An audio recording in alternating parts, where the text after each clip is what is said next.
Alright guys, so today I'm going to be taking a look at my 2003 F350. See this is a common problem, this fender well rot.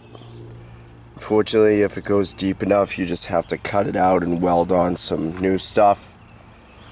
I touched this up, you can see it looks pretty good. It's not a fancy job, it's just primer, paint, and some clear coat. I touched up the bottom, seems to be holding up, not that you can really see much. Backside actually looks pretty decent. This whole strip looks really good. I really like how that turned out. It's not like I even did anything fancy. This side is splotchy, but it's because I'm lazy. I'm not looking to have a professional paint job or anything. This was all coated with like soot, dirt, road tar. I basically just ground it down and touched it up. Some primer, paint, clear coat. It's not meant to look fancy or anything. I'm actually impressed with how these fender wells turned out.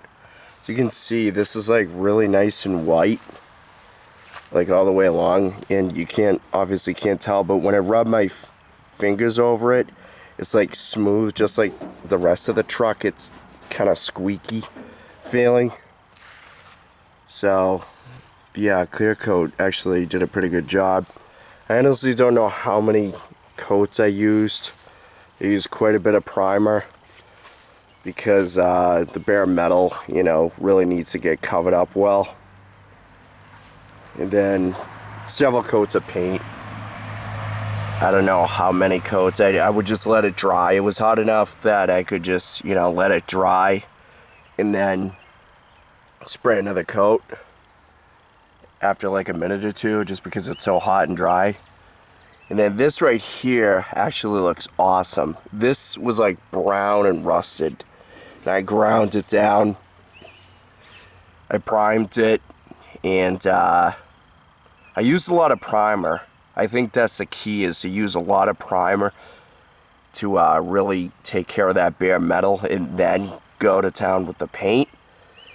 And yeah, this looks really good actually.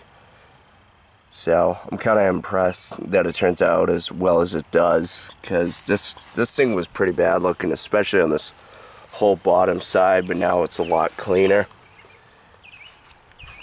So if you're looking to do this to your truck, go ahead. I'll warn you now, it's not going to look like a professional job.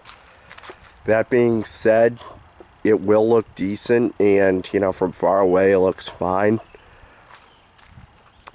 Basically the things you're going to need are, however many cans you're going to need or whatever, because it all depends on the job size you're doing. You're going to need primer. You can do combination paint and primer, or primer. It doesn't really matter. Then you're going to do, your paint. And most vehicles are gloss unless you have like a fancy matte or something. So after that, you're going to want to do clear coat. So what I did is I did several coats of primer after I ground it down. Oh, that's the other thing. So when you grind it down, you're going to need like an angle grinder with like either a wire wheel brush or something. And you really want to get it down to the bare metal. Once you do that, you're going to want to clean it with acetone to get any other residual dirt off. That's kind of important so the paint fully adheres. And then you're going to want to use a lot of primer. When I did this bed, as you can, I don't know if it's going to show up on the camera here, but you can kind of see these spots that are like faded out. That's where I used primer, but I only did like 1 or 2 coats. Oh, right next to this rot here actually. You can see how it's like kind of faded, that pale white. That's where I didn't use enough primer. So that's where I made my mistake. I didn't use enough primer. And I did, like too much actual paint, so it never really got fully primed. But the key is to use a lot of primer. I don't know how many coats, I kind of lost count.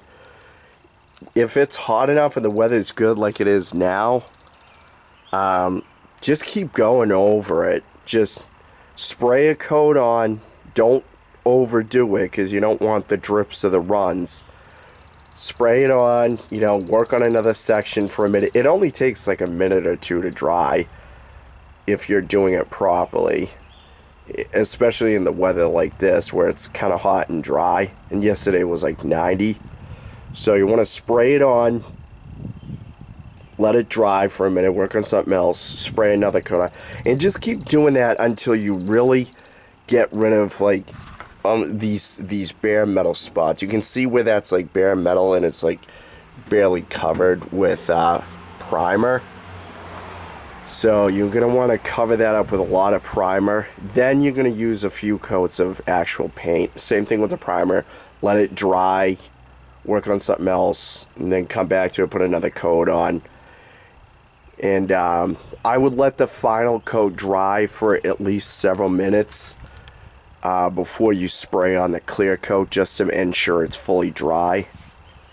And then, you know, however many clear coat, you know, layers you want. I did like 2 or 3. So as you can see, like, this came out pretty nice. I'm happy with this. And it's, like I said, it's not meant to be a professional paint job, but it's more of a rust preventative. So it came out very well, and you can see this whole thing has like no rust on it. And the whole bed is perfect shape. It's got no rust. It's just like surface rust here and there. Unfortunately, I'm going to have to cut that rot out of the fender there. So I'm probably going to have to grab an oxy-fuel torch and cut that out. But other than that, the bed's in great shape. I'm just kind of, you know, chipping away at it. So if you want to do something like this and just kind of touch up your truck or vehicle or whatever, you're going to need a grinder with a wire wheel, cans of primer, cans of spray paint, and clear coat. It's really simple. You know, just tape off anything like, you know, the chrome if you don't want it to get hit. Or what I did is, you know, I ripped apart an old cereal box and just stuck some pieces on where I need them. Other than that, it's really simple. It doesn't take much. And once you get a technique with spraying the stuff on, you tend to get the rhythm of when to stop squeezing the trigger. That way you're not overspraying. And the key is to keep the can moving. So if I'm holding the can, start spraying, but keep it as you're moving. So don't spray and then move. You want to come along, squeeze as you're moving, let off the trigger and keep moving a bit. That way you don't overspray, because otherwise you will have those runs. So I hope this video helps, and see you guys next time.